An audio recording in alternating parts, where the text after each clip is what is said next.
باللہ من الشیطان الرجیم بسم اللہ الرحمن الرحیم۔ آج کا جو ہمارا درس ہے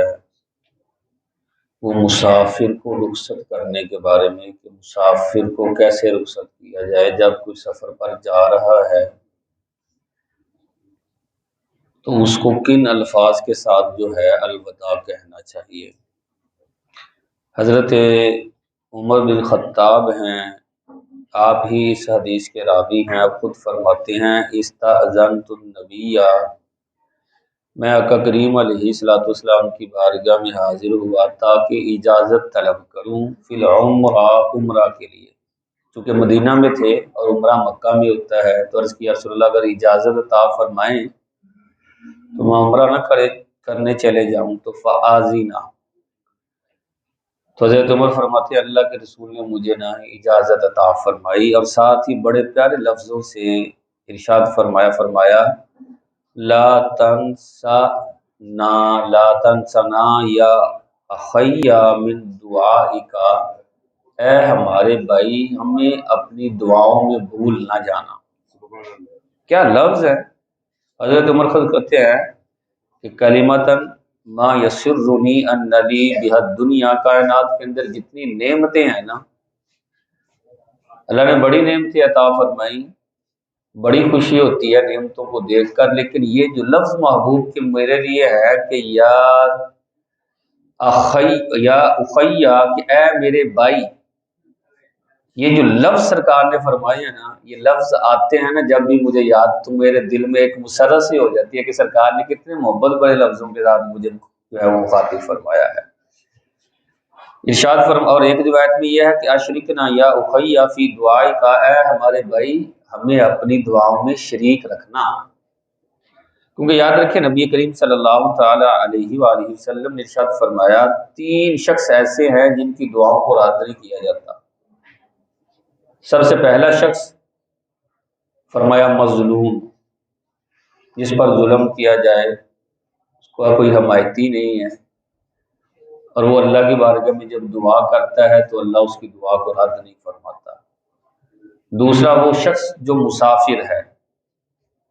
اور تیسرا وہ شخص جس کے حق میں اس کے والدین دعا کریں تو والدین کی دعا کو بھی رد نہیں کیا جاتا۔ حضرت سالم بن عبداللہ بن عمر سے روایت ہے، آپ فرماتے ہیں عبداللہ بن عمر رضی اللہ تعالی عنہ کہتے ہیں کہ کان یقول الرجل اذا اراد سفرا، جب کوئی مرد کوئی سفر کا ارادہ کرتے تو حضرت عبداللہ اس کو فرماتے ادن منی، میرے قریب نہیں ہو جاتا، حتی اودعک، میں تمہیں ایسے الوداع کروں، ایسے رخصت کروں، کما کان رسول اللہ صلی اللہ تعالی علیہ وسلم یودعنا، جیسے اللہ کے رسول ہمیں الوداع فرمایا کرتے تھے، کہ ہمیں سفر پر جب رخصت فرماتے تو اللہ کے رسول کیسے فرماتے، تو وہ شخص قریب ہو جاتا تو حضرت عبداللہ اس طرح الفاظ کہتے استودی اللہ دینک و امانتک و خواتم عملک، میں تمہارے دین کو، تمہاری امانتوں کو، تمہارے عمل کے انجام کو اللہ کے سپرد کرتا ہوں۔ کتنے پیارے یہ لفظ ہے کہ بندہ جب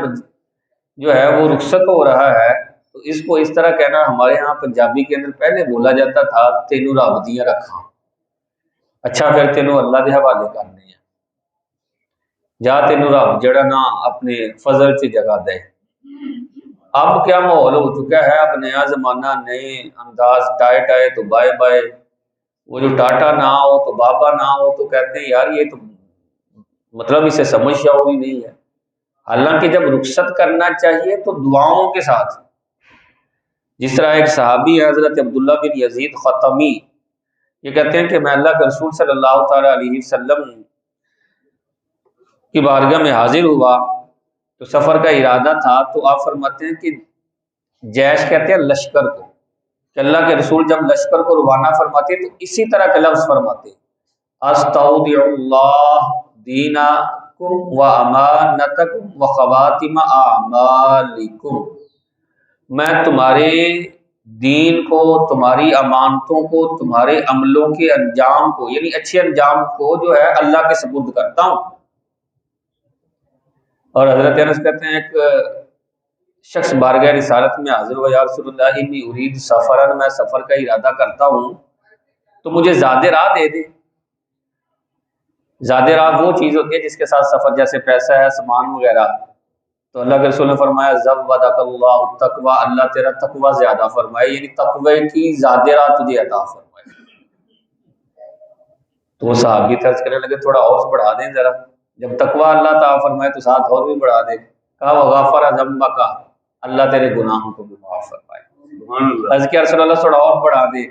فرمایا اللہ تجھے خیر عطا فرمائے، تو جہاں بھی ہو اللہ تجھے وہاں ہی خیر عطا فرمائے۔ دعا دینی چاہیے۔ اور مسافر جو رخصت ہو رہا ہے اس کو کیا کہنا چاہیے؟ اس کو اسی کو بھی اس طرح کے لفظ بولنے چاہیے کہ میں تمہیں اس کے سپرد کرتا ہوں کہ جو امانتوں کو ضائع کرنے والا نہیں ہے۔ جس طرح باقاعدہ روایت میں آتا ہے کہ حضرت عمر کا زمانہ، ایک باپ اور بیٹا ہو بہو ہم شکل،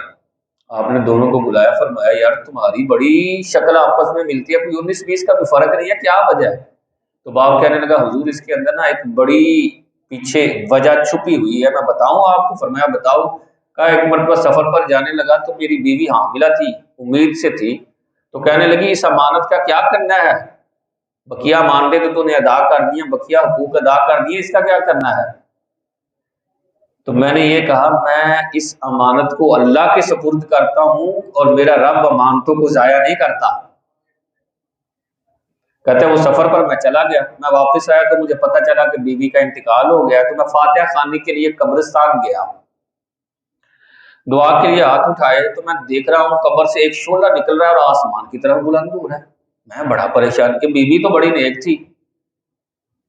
تو یہ کیا معاملہ ہے؟ تو میں نے قبر کو کھودا، اندر دیکھ کر حیران کہ میری بیوی جو ہے اس کا سارا جسم خشک ہے اور یہ بچہ قبر کے اندر کھیل رہا ہے، لیکن اس کا سینہ ہرا ہے، صرف دودھ آتا ہے اور دودھ پیتا ہے یہ بچہ۔ میں نے اس کو نکالا، تو جب نکال رہا تھا تو اس وقت غیب سے آواز آئی اس کو ہمارے سپرد کر کے گئے تھے اس لیے ہم نے تمہیں واپس کیا، اگر بیوی کو بھی ہمارے سپرد کر کے جاتے تو تمہیں واپس کر دی جاتی۔ اچھے لفظوں کے ساتھ، اچھے انداز کے ساتھ سفر پر جانا بھی چاہیے اور مسافر کو رخصت بھی کرنا چاہیے۔ اللہ رب العزت ہم سب کو قرآن و سنت کا فہم عطا فرمائے۔ الصلاۃ والسلام علیکم۔